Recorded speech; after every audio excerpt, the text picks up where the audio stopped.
Hi guys, എല്ലാവർക്കും സുഖമല്ലേ? അപ്പോൾ നമ്മൾ കണ്ടിട്ട് കുറച്ച് ദിവസമായല്ലേ.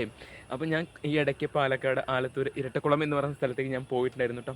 പോകുന്ന വഴിയിൽ ഇരട്ടക്കുളം ജംഗ്ഷൻ്റെ തൊട്ടടുത്തായിട്ട് പ്രവർത്തിക്കുന്ന ഓലമേഞ്ഞ ഷെഡിൽ പ്രവർത്തിക്കുന്ന ഒരു കുഞ്ഞു തട്ടുകട. ആ തട്ടുകടയുടെ രുചിവിശേഷങ്ങളാണ് നിങ്ങളിന്ന് കാണാനായിട്ട് പോകുന്നത് കേട്ടോ. അപ്പോൾ നമുക്ക് നേരെ വീട്ടിലോട്ട് പോവാം.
ഫ്രണ്ട്സ്, ആ നാടൻ തട്ടുകടയിലെ വീഡിയോസ് എല്ലാം എടുത്തതിന് ശേഷം ഞാൻ നേരെ പൊറോട്ടയും ബീഫ് കറിയാണ് കേട്ടോ ഓർഡർ ചെയ്തത്. ഫ്രണ്ട്സ്, നല്ല സോഫ്റ്റ് പൊറോട്ടയിലേക്ക് നല്ല കുറുകിയ ബീഫ് കറി ഒഴിച്ച് ഒരു പീസ് എടുത്ത് വായിൽ വെക്കുമ്പോണ്ടല്ലോ, വായിൽ വയ്ക്കുമ്പോഴേക്കും തന്നെ ഇങ്ങനെ അലിഞ്ഞ് പോകുന്നുണ്ടായിരുന്നു കേട്ടോ. അത്രയ്ക്ക് രുചിയായിരുന്നു കേട്ടോ പൊറോട്ടയും ആ ബീഫ് കറിയും കൊണ്ടുള്ള കോംബോ.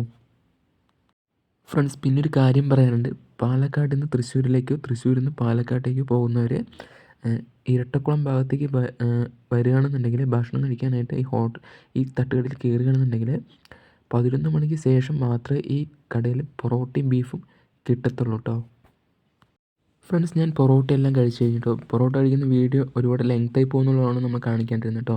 അതിനുശേഷം ഞാൻ ടയർ പത്തിരിയും ബീഫ് കോംബോ ആണ് ട്രൈ ചെയ്തത് കേട്ടോ.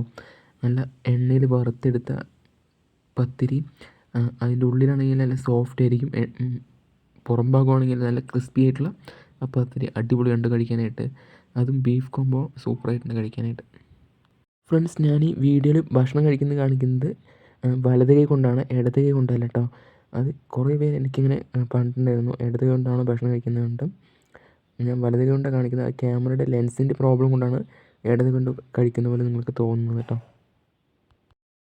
ഫ്രണ്ട്സ്, വീഡിയോ ഇഷ്ടമായി ചാനൽ സബ്സ്ക്രൈബ് ചെയ്തിട്ടുണ്ടെങ്കിൽ താഴെ കാണുന്ന സബ്സ്ക്രൈബ് ബട്ടൺ അമർത്താൻ മറക്കരുത്. തൊട്ടടുത്ത് കാണുന്ന ബെല്ലിൻ്റെ ചിഹ്നം കൂടെ അമർത്തിയാൽ ഞാനിടുന്ന വീഡിയോസ് നിങ്ങൾക്ക് നോട്ടിഫിക്കേഷൻ ലഭിക്കുന്നതായിരിക്കും. അപ്പോൾ ലൈക്ക് ചെയ്യുക, ഷെയർ ചെയ്യുക, കമൻറ്റ് ചെയ്യുക. പുതിയൊരു കിട്ടിലും വീഡിയോ കാണുന്നതായിരിക്കും. എല്ലാവർക്കും ബൈ ബൈ.